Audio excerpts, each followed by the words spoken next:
Folks, we have a major warning from Tom Lee about 2025. This is not clickbait. I want you to pay attention carefully to what I got to say in this video because this is critical. Now, as you know, in all of my videos, the drill is the same. I don't hold anybody hostage. The bottom line is first, ahead of the analysis, ahead of everything. So don't click nothing, don't smash nothing, don't buy nothing, just listen. So if you just need the bottom line of the Tom Lee warning, here it is. Tom Lee says that even though we're going to have a good first half of the year in 2025, climbing all the way to 7,000 on the S&P 500, the second half of the year is not going to be so peachy and we will drop all the way to 6,600. So the second half of the year, according to Tom Lee, is going to be subpar and it's going to be correction land. So if all you needed is just the bottom line, here it is. But if you got a few minutes, I suggest you stay because I'm going to make some very interesting counter arguments to what Tom Lee said. I'm going to be making a lot of arguments supporting what he said. I'm going to show you the entire breadth of all the options, all the strategies, and how you can make money no matter what happens. Whether Tom Lee is right or wrong, there are a lot of money-making opportunities here. But first, we're going to play the clip of Tom Lee going over his prediction in CNBC interview, and then right after that, I'm going to share my analysis, my strategy. Can't wait. I'll see you right after that clip. I think investors should realize 2024 has been a year of surprising strength. The market has avoided so many opportunities for weakness, and now we're entering the final weeks of the year where we know there's still $7 trillion of cash on the sidelines and quite good visibility in next year. So I think stocks should finish very strong. Why do you think money is going to the mega caps now in the manner that it is? Up 1.75% today, the NASDAQ up almost 4% over a month, and able to achieve this milestone. One reason is mega caps have been leading. So it's sort of what people reach into the shelf when they're risk on. But second, we know that when interest rates fall, the mega caps actually are very sensitive to that. And I think today was a day where the odds of a December cut increased. The probabilities are now solidified. And that's actually bullish for tech. Because the CPI was, some would say sticky, but it was largely in line. Is that how you read it? Yeah, that's right. And I think it's allowing the CPI print today allows people to imagine a path to 2% because shelter now is cooling to a level that's in line. Auto insurance, which was at 25% earlier this year over year, is now down to 13%. So the two biggest contributors to CPI are in a downshift. I don't think the fact that used cars are going up is going to reverse the Fed's view. I don't think the Fed's going to tighten because used car prices are up. All right, so Fed's cutting next week. That's Yes. your base case? Yes. And then what happens after that? All bets are off? Wait and see? What do you think? I think the Fed put remains in play because neutral is, let's say, 2.5% to 3%. We're at 4.5% after the December cut. So we know the Fed's in a cutting cycle. I actually think the best case is for the Fed to do the fewest number of cuts next year. That means the economy is pretty strong. That's right. It's strong. They're not harming the economy by keeping rates here. And the labor market is holding up, and now we have a lot of firepower for future cuts, which support stocks. Okay, you talk about a Fed put. You also talk about another put, and that's a Trump put. Yes. He's going to be here tomorrow, by the way, ringing the opening bell. People are excited about that down here for sure. But you say that is a substantial part of your outlook for the new year. The Trump put, explain. The Trump put is, on the simplest level, it is a White House that is going to measure its success by how the stock market performs. But it's also a president that's coming into a second term, but with a lot of previous experience. So this is a cabinet that has good private sector acceptance, and I think very markets friendly. Overall, I think investors who might have been cautious for the last few years now want to be risk on next year. All right. So your outlook to me is interesting, the way you sort of game out where the S&P can go, because you say we're going to 7,000 by mid-year, which sounds amazing because most targets that I've seen are 7,000 at the top end for the entire year. Your full year forecast, though, is 6,600. Why? Part of it's cyclical. We're coming off two back-to-back 20% years, and there are 5 precedents to look at. 5 of the 5 precedents since 1880 had a weaker second half. So I'd say that's the base case. The reason I think markets do better in the first half is that there is going to be a lot of enthusiasm about a new White House, some of the headlines that come, whether it's deregulation, et cetera. And we know there's still a ton of cash and a lot of low leverage on the sidelines. That's why stocks can rally. And by the way, 11% in a few months, we've seen that routinely the last couple of years. But in the second half, I think markets start to worry about the larger macro risks like the Middle East, the potential risks of tariff and executing that, and potentially the fact that Doge could be so successful that it could slow the economy. So Tom Lee basically says, look, folks, 2024 was a great year. It's not over yet, but so far it has been great to investors. And we're heading into 2025 with a lot of great opportunities, with a great setup for the market. We have a lot of sideline money. We have a lot of certainty, a lot of clarity about policies, about the government, about the stuff that are coming down the pipeline. So the combination of that certainty we now have and all the sideline money and the great market right now sets up 2025 to be a great runway all the way up. He also says that the odds of the Fed cutting in December have now pretty much become 100%, which is good for tech companies in the short term. And he also says that he thinks the Fed is heading all the way down eventually to 2% interest, not 3% like the market is pricing in, which is going to create another upside. Now, the thing he says in this clip, which is a little bit different from anything he said so far, it's the first time anybody has heard Tom Lee being bearish somewhat about anything over the past 2.5 years. He actually says, look, we're going to have a great 2025 in the beginning of the year, right? We're going to have the Fed cut cycle. We're going to have the euphoria in the market from the new administration, all this hope, all this excitement, and we're going to have a lot of Trump market-friendly policies being implemented, deregulation, and the Fed cutting cycle, and all this stuff. And we're going to have a great first half of the year. And we're going to end up the first half with 7,000 on the S&P 500. However, the party stops there, according to Tom Lee. Tom Lee says that at 7,000, we're going to hit correction territory, and the second half of 2025 is not going to be as peachy, and we're going to drop from 7,000 to 6,600. Now, just to put this in perspective, it still means that Tom Lee is saying that 2025 is going to be a 9% year if we measure from this point. So pretty much an average year for the S&P 500 now seems all of a sudden like a bad thing after we've seen a couple of years of super duper performance from the markets. So all of a sudden at 9%, we're all of a sudden disappointed, but still, this is a normal year for the S&P 500, even according to the Tom Lee prediction. Now, he says basically for the ones who are trying to time the top here, that is going to come in the middle of 2025. But even if you stay in the market and you decide not to try and time the top, which I think is the right way to build good habits as long-term investors, you're still looking at 9%, even according to the Tom Lee prediction. Now, when he was asked about his rationale, but why he thinks this is going to happen, he basically cites a few reasons that are not ridiculous. I'm going to be honest with you. Number one, he says, look, we just had 2 years with 20% and above on the year back to back. So it doesn't happen a lot when we have 20 plus years back to back. It happens 6 times in history. In this clip, he actually says 5, but if you go to his website, to FS Insight, it actually is 6. But 6 out of 6 times that this happened, not 5, 6 out of 6 times it happened, the second half of the third year was not good. The first half, good. The second half, 100% of the time, was not good. That's because the excitement dies down. The sideline money that goes into the market in the first half basically runs out.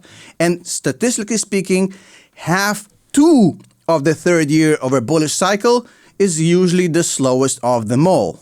Now, he also talks in his website about what kind of trades he's looking at for the next few months before this is going to kind of go into correction territory. And he basically repeats the same thing he's been saying for the past 6 months, which is small caps, IWM, and Bitcoin. Now, interestingly, in his own website, in FS Insight, he actually cites $250,000 for Bitcoin as a potential ceiling in 2025. I guess this is his uber bull kind of case 250,000 seems like insane, but look, if I told you Bitcoin is going to be at 100,000 a couple years ago, you would have thought that's insane. So who knows? Now, in my opinion here, I'm going to kind of lay down the counter arguments to what he said, the arguments that support what he said. I'm going to tell you how I see 2025 develop, and I'm going to give you at the end a strategy to make money no matter what happens, no matter if he's right or wrong. It's very good, right? So check this out. So number one, and I do think that Tom Lee is right about the bullishness of 2025. And the reason is because the Fed is in the middle, right? Maybe in the beginning even of a cutting cycle. We're still at 4.5%. We're heading to 3%, 2.5%, maybe even 2% according to Tom Lee. So we're in the early stages. Well, not really in the early stages, in the early middle stages of a cutting cycle by the Fed. But basically, no matter how you define the middle or the beginning, the Federal Reserve is right now in a monetary friendly policy. And it's going to continue to be in the same monetary friendly policy for the next few months at the very least. That means more money in the market. That means more sale for retail. That means more jobs, more profits, higher PEs. And the snowball continues. The economy does better. The market does better. So the friendly monetary policy is good for the market. It's good for the stock market. Now, the other thing I want to point out here, and this is very interesting. I know we've seen 2 great years, but people forget that this bull cycle actually started back in November of 2022 with the release of the ChatGPT miracle that we have never seen before. So ChatGPT comes up in November of 2022. The cycle begins, but if you look all the way from November of 2022 until now, the market only done 61%. Now, I'm saying only not because it's not a great number. I think 61% in a couple of years, it is insane. But here's the thing. Since 1929, we had 27 bull markets. Now, the average return on a bull market in America is 114%. We're not even close to being exhausted here. We're at 61%. The average is 114%. So we're somewhere in the middle according to statistics. Now, the average length of a bull market in America based on the same statistics is about 1,020 days. So a little bit over 1,000 days. If you count how many days we have passed since the release of ChatGPT, it's about 700 days. So statistically speaking, we have another 300 days plus for this bull run to hit what is the average length of a bull run. The other thing is that inflation is actually falling. Although Tom Lee has said about this multiple times, not in this specific interview, people don't seem to fully grasp the idea that we are going to get to close to that 2% territory, but we don't need to get to 2.000. If the United States continues in this 2.5, 2.7, 2.3, dancing around that 2%, that is good enough. The 2% is kind of something that you strive for, but you don't necessarily have to hit 2.0%. So inflation is falling. We don't have any unemployment. The GDP numbers are great. The market is good. We have good earnings and good expected earnings from the companies. So if you look at this setup and you specifically have a pro-growth administration going into the office right now, we're talking about a very strong setup for 2025. Now, if you want some arguments that support the Tom Lee theory that the second half of 2025 might be weaker, I can show you some as well because I'm not in an echo chamber, right? So we can talk about the fact that history has all of these great numbers in front of us, but even though history repeats, it don't mean jack shit. You can put it on a t-shirt. But basically, historical performances don't guarantee nothing in the future. So this thing historically is correct until it isn't. So there's no point in saying, oh, history shows that this is the statistical number. Who cares? Until it isn't, right? There's always an outlier. Number two, people just assume that Trump is going to be so friendly to growth stocks and the economy and is going to do all that. But Trump is inherently unpredictable. Nobody knows what Trump is going to do on any given day. And that unpredictability might birth a lot of chaos for the market that the market might not like. There's also the matter that we have very high price to earnings right now on the S&P 500, and some companies are absolutely out of control.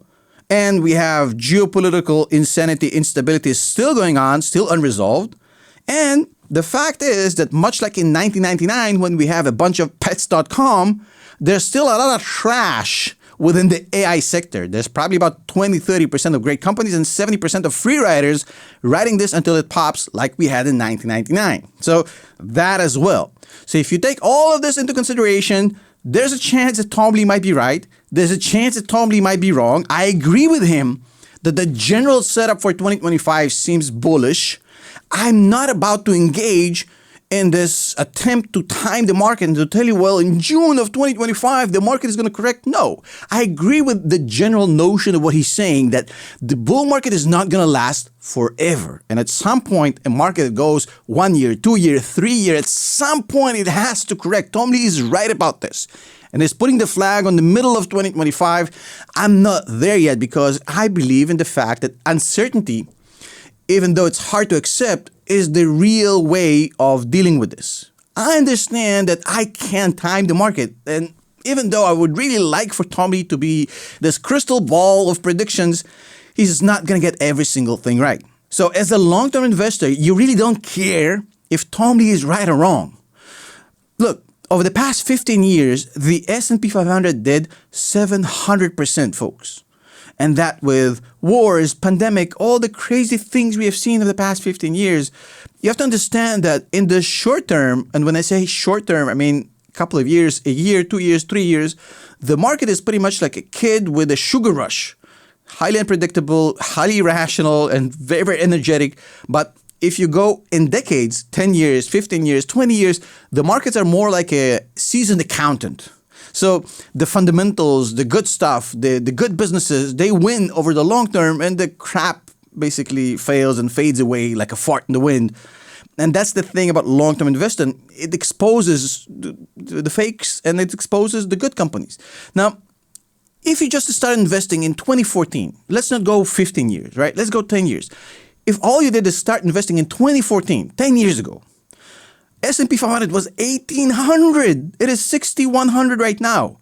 So if you just started investing in 2014, you have made 240% on your money. If all you did is just buy the S&P 500 in 2014 and don't touch it. Now, that's with a pandemic, a mini crash in the pandemic, wars in Europe, wars in the Middle East, the 2022 stock market crash, chaos all around the world.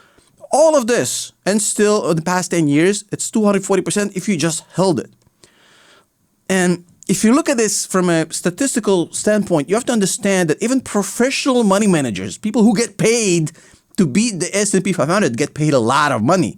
They get paid 2% AUM, assets under management, that's a fee, and then 20% carried interest, usually over a hurdle of like 8%. So they're getting compensated very handsomely to beat the S&P 500. But statistics show that even professional money managers over the long haul cannot beat the S&P 500. Over 10 years, 85% of professional money managers lose to the S&P 500. And over the term of 15 years, 95% of pros lose to the S&P 500 and they get paid to do it. 95% of them fail over 15 years. The S&P 500 is like Father Time in athletes. Father Time is undefeated. The S&P 500 is undefeated. Now, I had a conversation just a few minutes ago with a friend of mine who sold Palantir in the 40s. And he was like, oh, I wish I hadn't.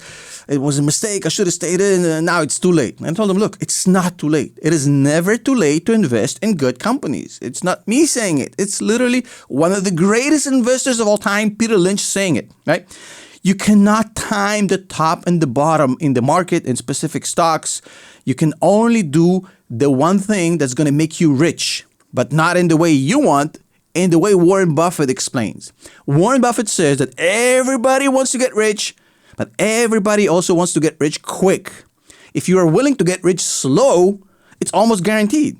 If you create a big S&P 500 allocation in your portfolio, 60%, 70%, and you take that other 30% and you use it to pick maximum of 5 generationally great companies, and you think in decades, not in months, in decades, which companies are going to revolutionize the world? Established companies with cash flow that already have sales, not stories, not dreams, not hopes.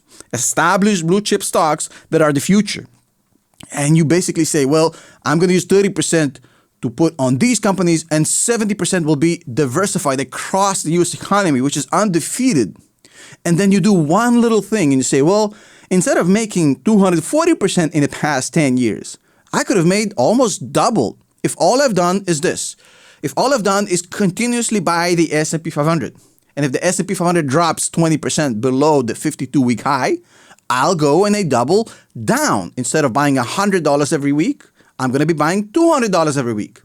And the moment that the stock price, or in this case, the S&P 500 price goes back up, I'm going to slow down. I'm going to go back to $100 every week. And if the S&P 500 goes wild, goes buck wild, and is up more than 20% in a month, well, then I'm going to slow down. I'm going to buy half and half and half until it comes down again. And that applies with the same logic to individual stocks, not just the S&P 500. If you do this process, if you trust this process, and the comment I got about this process from my friend who I explained this to just this morning, a few minutes ago, was like, well, in that case, he told me, in that case, the hardest thing about this is just the psychological aspect. I said, Eureka, you finally understand. This is just a psychological game. If you do this DCA system, the problem is not the mathematics. The system works. The problem is the psychology. Can you beat your own human flaws to win long term? Now look, what I'm going to do in this video, and I want you to understand this is not some way for me to get your emails, because there's not going to be any email input on this. I'm going to put a link below this video. The link is going to be to a Google Drive where you just go and you download a lecture. That lecture is going to be about how to DCA into stocks, into the market. It's a lecture that I did in my academy for my private group. It's a lecture that people have paid money for, but I think it's valuable and I want to open it for the entire world because I think it's going to help a lot of investors. You don't have to give me your credit card. You don't have to register. You don't have to sign up. You don't have to give me your email. None of this. This is not some way for me to generate an email list. I just want to have the link there. Go get it. I don't want nothing from you. Just watch this lecture. It's going to help you. Now, for those of you who haven't yet and do want to join the academy, you know where to find me. Later. Peace.